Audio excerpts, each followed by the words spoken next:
সবাই কেমন আছো? সবাইকে স্বাগত জানাই আমার এই রান্নাঘরে। আজ আমরা বানাবো হান্ডি মটন। তার জন্য দেখো আমি একটি মাটির পাত্র নিয়ে নিয়েছি এবং তার মধ্যে কিছুটা পরিমাণে সরষের তেল দিয়ে দিয়েছি।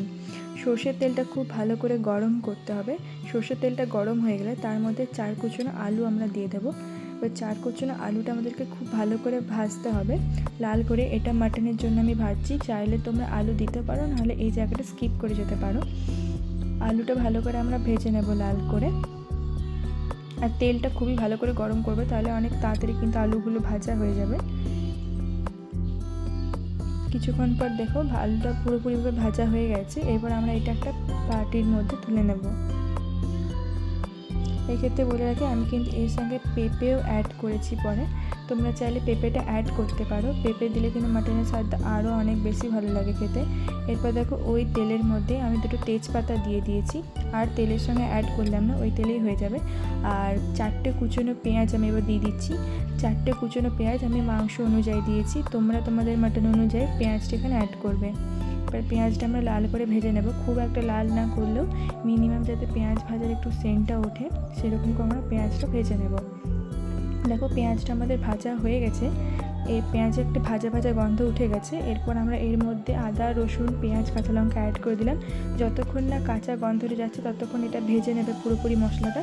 এর মধ্যে তারপরে আমরা দেবো হলুদ গুঁড়ো, জিরে গুঁড়ো, ধনে গুঁড়ো, আর এর মধ্যে আমরা অ্যাড করব কাশ্মীরি রেড মির্চ। তোমরা চাইলে এর সঙ্গে লঙ্কা গুঁড়ি অ্যাড করতে পারো, তবে কাশ্মীরি রেড মির্চটা আমি কালারের জন্য দিয়েছি, আর আমি এর সঙ্গে রেড চিলি পাউডার ইউজ করলাম না। এরপর ভালো করে মশলাটা কষিয়ে নেবে। এরপর আমি প্লেটের মধ্যে একটু গরম মশলা আর তোমার কাসুরি মেথি ভিজিয়ে রেখেছিলাম, সেটা আমি মশলার সঙ্গে দিয়ে দিয়েছি।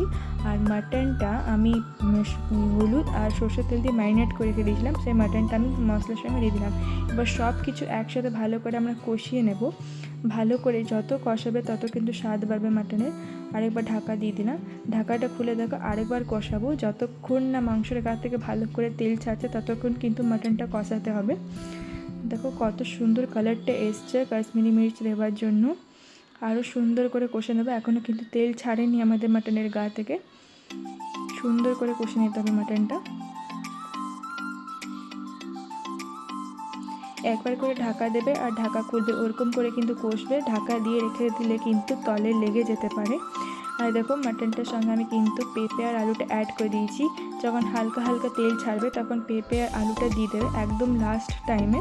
তারপর আমরা ওর সঙ্গে নুনটা অ্যাড করে দেবো স্বাদ মতো। তোমরা তোমাদের স্বাদ মতো নুন অ্যাড করবে। দেখো ঢাকা দিয়ে দিয়েছিলাম, আরেকবার ঢাকা করলে কিন্তু পুরোপুরিভাবে আমাদের মাটনের গা থেকে তেল কিন্তু ছেড়ে দিয়েছে, আমরা যেটা চাইছিলাম। এবার আমি আরেকটু সুন্দর করে কষে নিয়ে মাটনটা আরেকটু সুন্দর করে কষে নেবো। আরেকটা বলে রাখি, এক্ষেত্রে পেঁপে দিলে কিন্তু মাটন অনেক তাড়াতাড়ি সেদ্ধ হয়, তো তোমরা কিন্তু পেঁপে দিতে পারো। অসম্ভব সুন্দর লাগছিল মাটনটা খেতে। এরপর আমি একটা সসপ্যানে গরম জল করতে দিয়েছিলাম, সেই গরম জলটা এবার আমি মাংসটা দিয়ে দেবো। মাংস দিয়ে নিয়ে আরেকবার সুন্দর করে মাংসটা নাড়িয়ে নেবো। তোমরা এরকম করে হাঁডিতে করতে পারো, খুবই সুন্দর লাগে খেতে। এরপর আমি একটু গরম মশলা এর সঙ্গে অ্যাড করে দিলাম। এই গরম মশলা কিন্তু আমার হোমমেড, তোমরা দেখতে চাইলে অবশ্যই আমাকে কমেন্টে জানাবে। তোমরা এক্ষেত্রে গরম মশলা কিন্তু ফ্রাই করেও গুঁড়ি করতে পারো, আমার যেহেতু করা ছিল তাই আমি আর করলাম না। এরপর আমি কিছুক্ষণের জন্য ঢাকা দিয়ে দেবো। ঢাকা খুলে দেখো মাটনটার কালার কি দারুণ এসেছে, একদম টেস্টি। তাহলে তোমাদের কেমন লেগেছে কমেন্টে জানাবে। আজকে এই পর্যন্তই, বাই।